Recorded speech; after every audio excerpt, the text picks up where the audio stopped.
You freak, I'm joined by Liquid's Xpecial and Dominate. And guys, 3-0 victory over CLG, coming in red hot into the playoffs here. Dominate, how does it feel to come out with such a dominating victory? It feels really good being able to win a series like this. I mean, they've had a much better regular season than us, so I feel like we were kind of the underdogs coming in, but historically we always perform really well against CLG, and we were able to take it home 3-0, which was a big confidence boost going into the next round. And Xpecial, we've been asking ourselves all day, where was this Team Liquid for the entire regular season, and what happened in the last week that allowed you guys to come out so strong right now? So something I've said a lot was that I felt like our team was really good, but there was little things off, and I felt like once everything clicked into place, the whole puzzle would come through. And once that one puzzle was missing, things wouldn't go right. And that's pretty much what happened. We saw glimpses of hope throughout the season, but because this thing would be off or this another thing would be off, we would just often lose a lead or throw early game, and we often lose really badly. But now that everything's in place, hopefully these wins are gonna really mean that we win against C9 as well. But I remember last year, same exact situation actually, but we were fourth place and then we lost to C9. We got blown out 0-3 at playoffs, and we don't want that to repeat.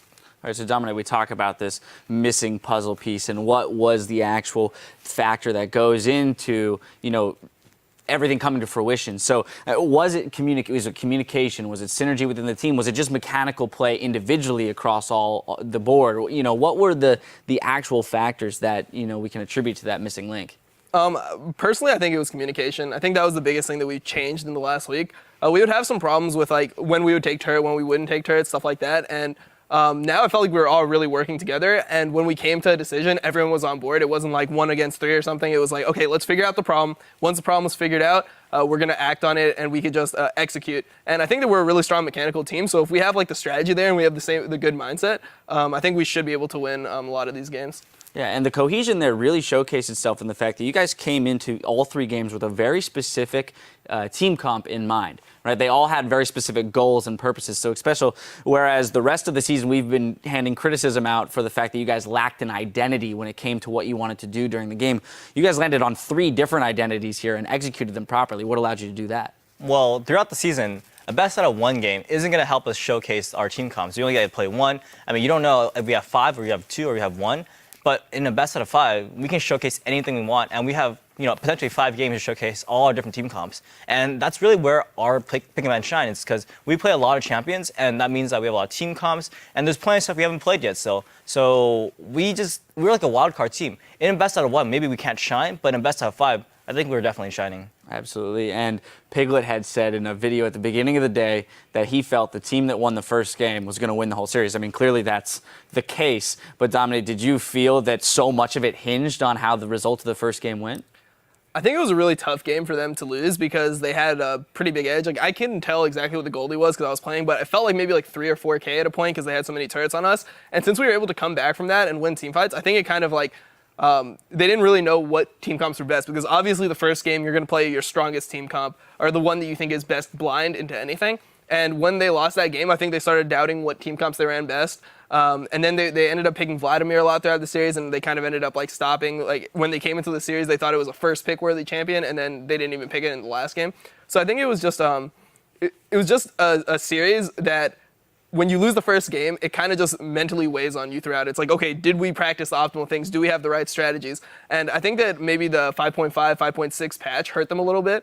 I know that they like to favor a lot of bruisers, the Vi, the Lee Sin, the Jarvan, and all those champions are kind of weaker now, and tank junglers are stronger, and I don't know if they adapted to that as well as they should have. And you talk about some individual play a little bit, and everyone on Team Liquid definitely stepped up. But as Freak mentioned, Phoenix, we've heard behind the scenes how great of a player he is in scrims, that he dominates everyone in lane. And we finally saw it happen out here on the stage and in one of the most high pressure situations that he's played in. So Xpecial, just talk to me a little bit about that. What was his mindset coming in? Did he come in with any kind of hesitancy, or was he rearing to go, ready to show off?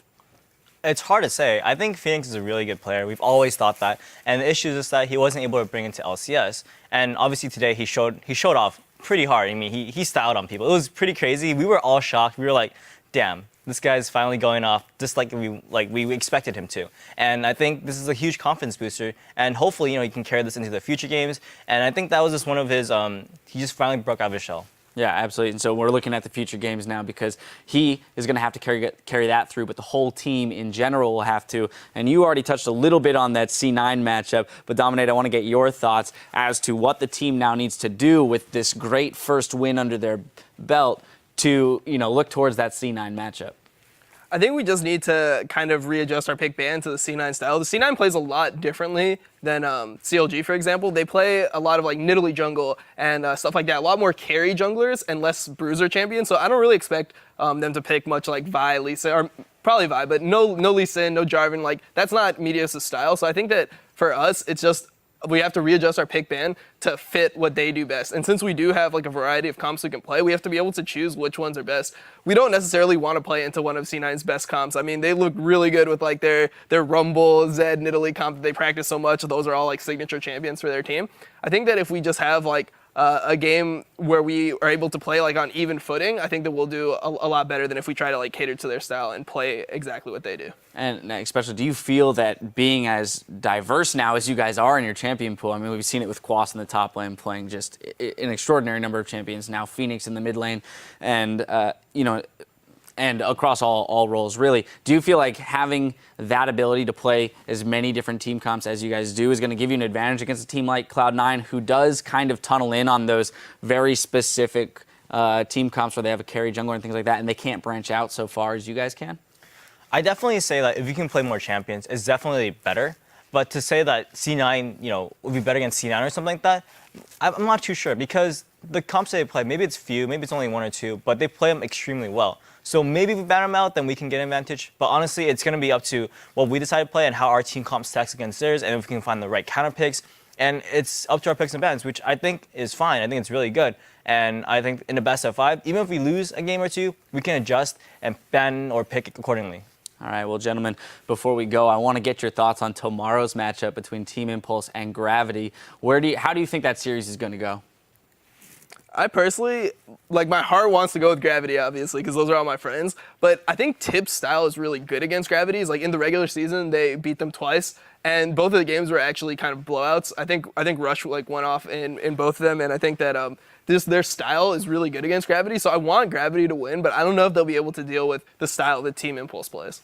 Any thoughts to add? Well, last time against a teammate Gravity game, I said Gravity was going to lose. So this time, I'm going to say Lena will win. We believe in our former sister team, and they can definitely pull off upset, as they've been doing this whole season. So I'm not going to doubt on them now. Yeah, we've seen it before. Well, gentlemen, I want to congratulate you on your 3-0 sweep there. It was definitely entertaining to watch, and wish you the best of luck in your preparation for your match against Cloud9.